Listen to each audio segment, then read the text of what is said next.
This is Chongqing.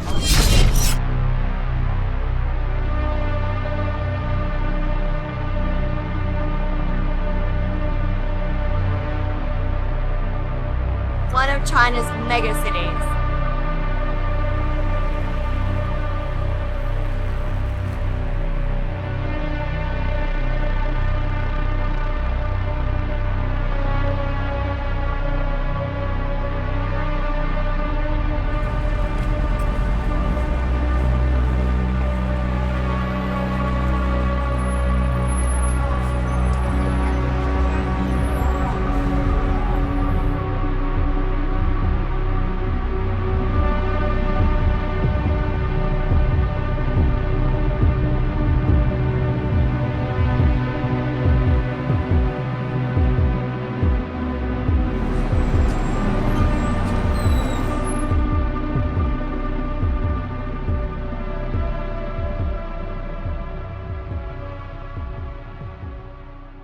Has our media been lying to us about China all this time? Alright, so the outside has all the lights and, well, the magnificence, but there's a lot going on inside. 11 floors, right? And one of my favorite things is that so many girls are dressing up in Hanfu, the traditional Chinese costume, and they look beautiful.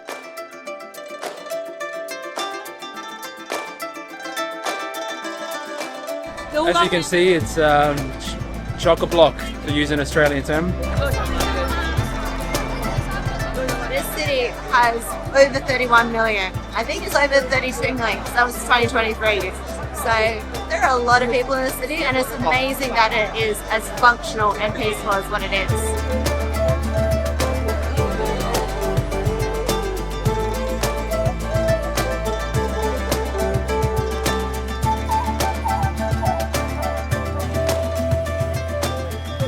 I mean, walking through on your first night, it's just like, what is this place?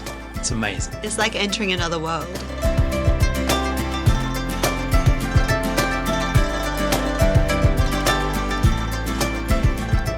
The street food, the lights, it's kind of like, I can't tell if you traveled ahead in time or back in time, because it's just, people are so friendly, but there's the street food and the lights, but it's high tech, but there's all the community there. Yeah, it's just indescribable really, even though we're trying our best, but just a very, very unique, brilliant city.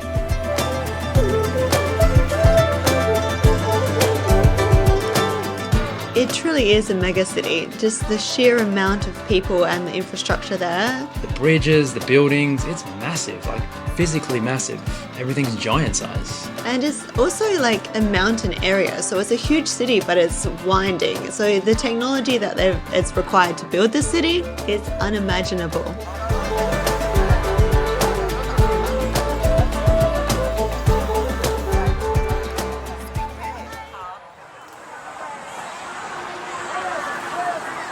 This was the next day, just the train going through a building.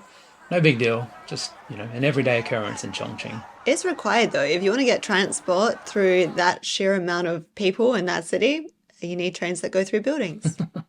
Apparently. And yeah, while it's a super cool and truly unique thing to see, Chongqing's magic really does shine. At night time. So the next night, we went out again.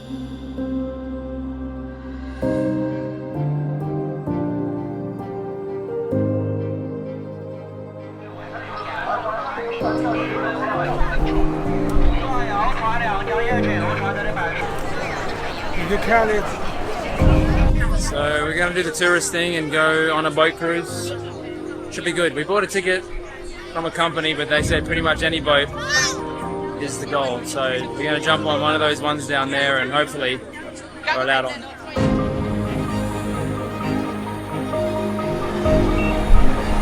After here.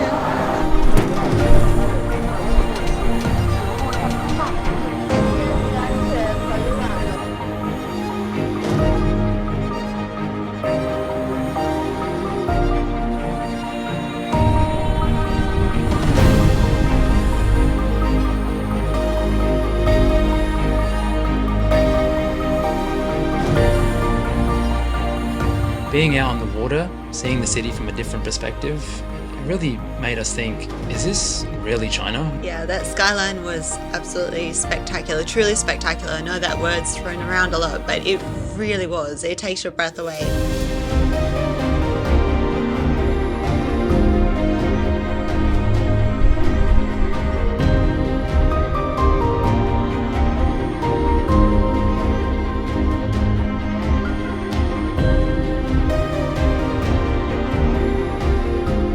You know what also surprised me so much was how safe it was. That amount of people, and it was safe wandering around at night. After spending a couple of nights in Chongqing, we really were scratching our heads thinking, has our media been lying to us about China all this time? Because we were in love with the city, the people, the culture, and like you said, just how safe it was.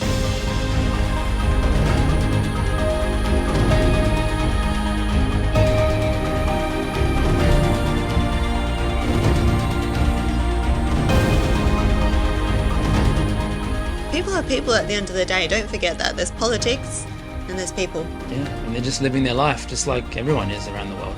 So yeah, that was our time in Chongqing, one of the most unique and memorable cities I think we'll ever visit.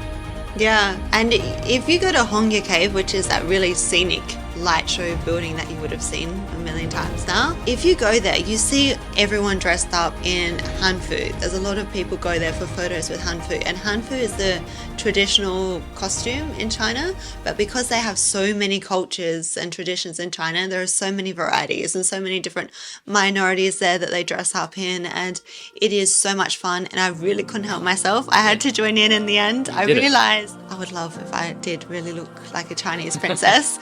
So it's been a little bit of a rush in here. It's very hot, but I am excited because I saw so many girls looking amazing coming in, and I've been loving Hanfu costumes for a long time now. I did my best to fit in, and they did their best to accommodate me as well. I think it only cost $50 or something too, including the photos. It's time to go take some photos at the most iconic place in Chongqing. Including the photos, and you had a personal photographer. You know, I had to sit this one out on the sidelines, but he did a really good job. But again, overall, it just shows the hospitality, the friendliness, and they welcomed it. I thought maybe the words cultural appropriation entered my head for a moment, but they really welcomed foreigners and tourists to actually come and do this and embrace their culture. And as you can see from these images, Danny really did that, and she looks great, I think. It was fun. So we do have another video coming from Chongqing. We made a friend, Tom. Yes, we met Tom at our hotel that we were staying at the Banyan Tree, which Fancy. is another, fancy, yes, but actually China's very affordable, so while we normally wouldn't stay in the Banyan Tree, it was very accessible for us, price-wise. Normally out of our price bracket, but again, China was surprisingly affordable.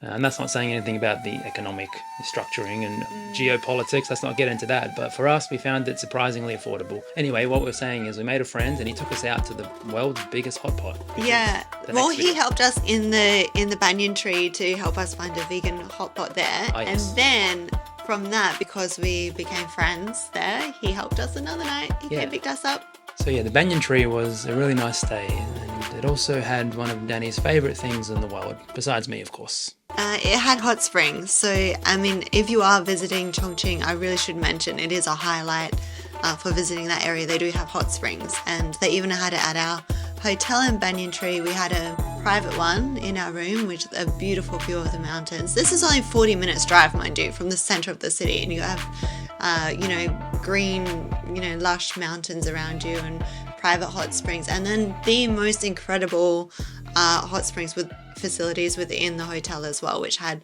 like little green tea hot baths and so like a whole different variety, and it is incredible facilities. Yeah, I didn't get a lot of footage of it because we were just arrived and we were just sort of filming bits and pieces, but hopefully we found some good photos online, which I'm putting up now. But yeah, it was a memorable feature of a hotel and big reason why Daddy wants to go back. Yeah, it is. So if you do go, it's definitely worth it. You don't have to stay at that hotel. You can just go to hot springs. Yeah. But it's worth seeing. The other thing, I don't know if you got footage of it, but another highlight of Chongqing is shopping.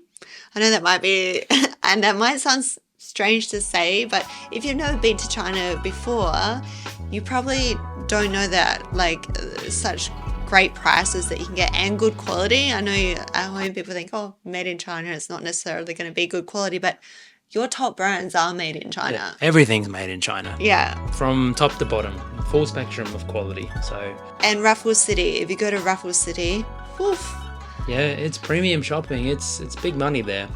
Not that we spend a lot, but it was a really, really cool thing to see. And again, the misconception that China is a certain way. All the brands are there. All American brands, all international brands. People are shopping. It's quite prosperous. and they have their own brands there too. Yeah, they and do. cinemas, great cinemas. Yeah. So again, we were sort of walking around thinking, is this the big, bad, scary China that they warned us of? We didn't feel scared once. In fact, it was probably one of the safest places on earth we've ever That's been right. to. Very safe and very friendly and well fit out.